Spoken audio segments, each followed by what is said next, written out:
is how legends are made. Hi everybody, welcome back to my channel, Trailblazer of Light. And we got Georgia here, wants to say hi to everybody. And you know what she wants, right? She wants her treat. And there she goes. She said hi, she's out. Alright. Okay, so I wanted to talk about something.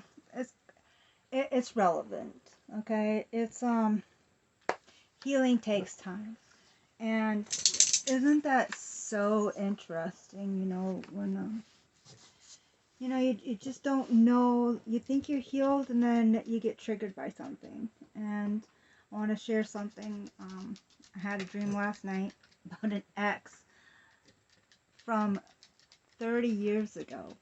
And I had a dream about him last night, and I got jealous in my dream, and I was mad. And for whatever reason, I don't know, but I was mad. I woke up mad. And I was angry. Yeah.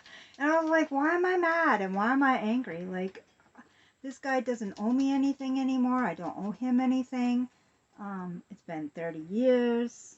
Yeah, there was some trauma that was in that relationship. But I did. I forgave him, a few years ago. About 15 years ago. I literally, I owned up to my part in that relationship. We were both just kids.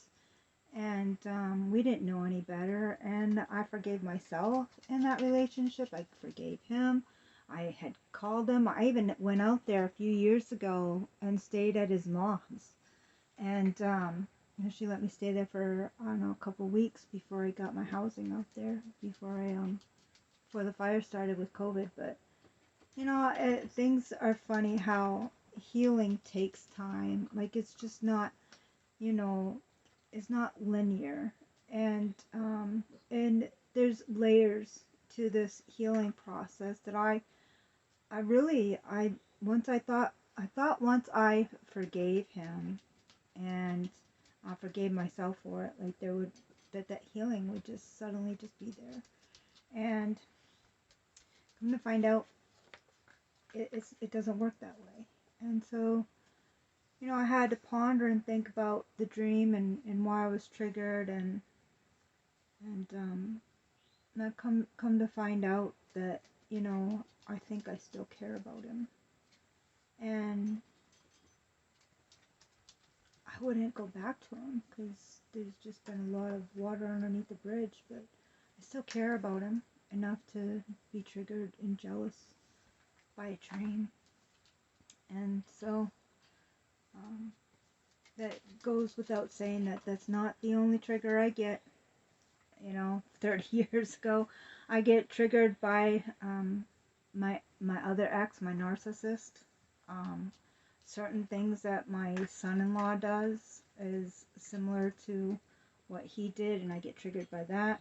And then there's time to ponder and process what's going on there. Why am I still being triggered? What's going on? And sometimes it's because I still care about these people, even though they were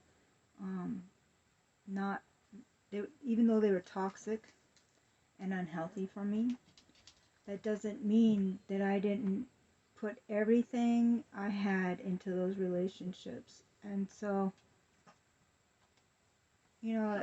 that helps me when moving forward to not totally just give my whole self to somebody. So these past relationships have triggered me to not fully be present with the next person that comes around.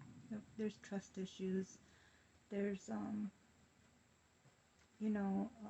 those thoughts that come in the back side of the head, like, what if this person does the same thing? Maybe if I don't give my full self, I won't get so totally hurt.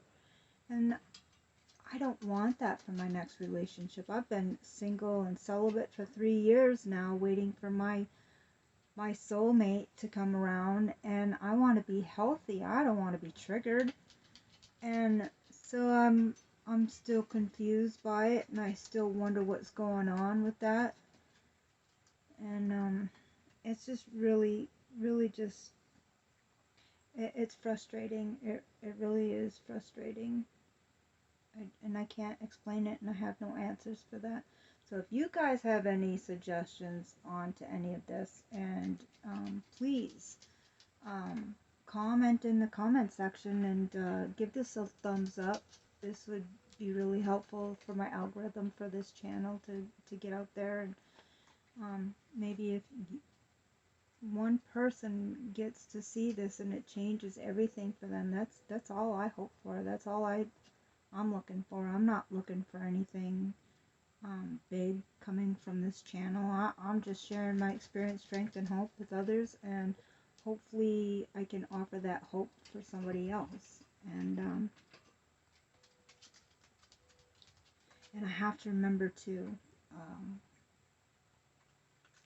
that just because somebody else doesn't think I'm good enough doesn't mean that I'm not good enough, because I am good enough. And when it comes to having those self doubts and listening to the lies inside the thought processes and stuff, like